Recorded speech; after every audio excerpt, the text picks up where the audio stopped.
السلام علیکم ورحمۃ اللہ وبرکاتہ۔ غیب سے صدا آئی، اے میرے خلیل تیرا امتحان ہو گیا اور تو امتحان میں کامیاب ہو گیا، اور تیرا بیٹا بھی بچا لیا گیا اور اس کی جگہ جنتی دمبا ذبح ہو گیا، اور یہ قربانی قیامت کے لیے تیری سنت اور یادگار بنا دی گئی۔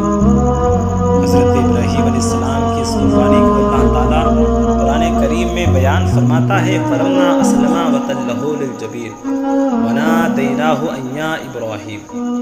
تو جب ان دونوں نے ہمارے حکم پر گردن رکھی اور باپ نے بیٹے کو ماتھے کے بل لٹایا، اس وقت کا حال نہ پوچھو، اور ہم نے اسے ندا فرمائی کہ اے ابراہیم، قد صدقت الرؤیا انا كذلك نجزي المحسنين ان هذا لهو البلاء المبين وفديناه بذبح عظيم وتركنا عليه في الآخرين سلام على ابراہیم۔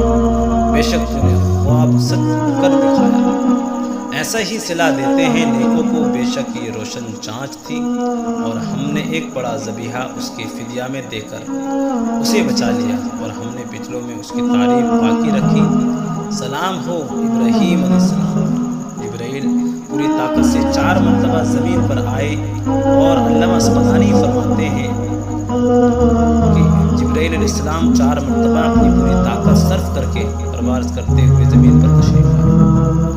پہلی مرتبہ جب حضرت ابراہیم علیہ السلام کو منجنیق کے ذریعے آگ میں ڈالا گیا، آپ آگ کی طرف جا رہے تھے تو میں نے سدرہ سے پرواز کی، اور اس قوت سے چلا کہ اللہ کے خلیل ابراہیم علیہ السلام کا آگ میں پہنچنے سے پہلے آپ کے پاس پہنچ گیا، اور اللہ تعالیٰ کا حکم سنا کر آگ کو گلزار بنا دیا۔ دوسری مرتبہ فرماتے ہیں میں سدرہ پر تھا جب تیسری بار ابراہیم علیہ السلام نے چھری کو اٹھایا اور حضرت اسماعیل علیہ السلام کو ذبح کرنا چاہا۔ تھوڑا سا فاصلہ باقی تھا، چھری حضرت اسماعیل علیہ السلام کے گلے تک پہنچ جاتی۔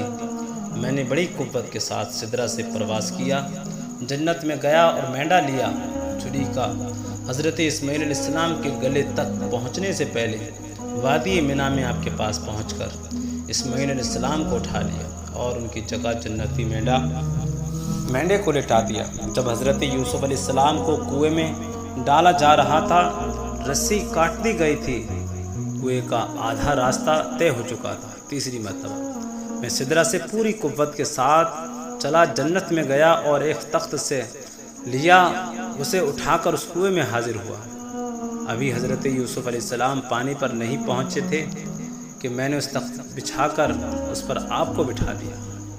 چوتھی مرتبہ جب جنگ احد میں ہمارے نبی صلی اللہ علیہ وسلم کا دندان مبارک شہید ہو گیا، خون پاک کا قطرہ زمین کی طرف آ رہا تھا، اللہ تعالیٰ کا حکم ہوا کہ اے جبرائیل علیہ السلام، اگر میرے محبوب صلی اللہ علیہ وسلم کے خون پاک کا قطرہ زمین پر گر گیا تو تمام زمین جل کر راکھ ہو جائے گی، تو جلدی جا اور زمین پر گرنے سے پہلے اٹھا لے۔ میں پوری تاب و طاقت سے سدرہ کی بلندی سے چلا اور خون پاک کا قطرہ زمین پر پڑے کہ اس سے پہلے میں پہنچ گیا اور اٹھا لیا۔ اے ایمان والو، حضرت جبرائیل علیہ السلام ہمارے پیارے آقا صلی اللہ علیہ وسلم کے در کے خادم اور آپ کی بارگاہ کے غلام ہیں۔ جب خادم اور غلام بارگاہ حضرت جبرائیل علیہ السلام کی طاقت و قوت کا یہ عالم ہے، تو مالک و جن و بشر محبوب خدا رسول اللہ صلی اللہ علیہ وسلم کی طاقت و قوت کا